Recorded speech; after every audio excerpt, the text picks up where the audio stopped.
Hello and welcome sa bagong tutorial mula sa RoboForex.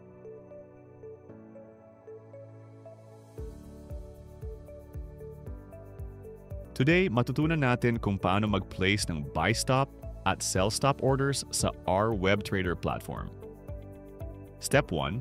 Pagka-login mo sa trading account mo sa our WebTrader terminal, piliin ang trading instrument na gusto mo mula sa All Symbols list sa left sidebar.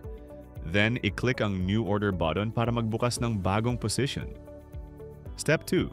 Sa order window, piliin ang tamang type ng order at iset ang mga parameters. Step 3.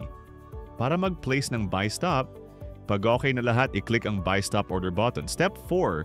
Para mag-place ng sell stop, piliin ang sell stop at mag-set ng price na mas mababa kaysa current bid price. Then, i-click ang place. Step 5. Para i-modify ang pending order, pumunta sa Pending Orders tab sa ilalim ng chart, i-click ang gear icon sa kanan ng order, gawin ang changes, then i-click ang Save.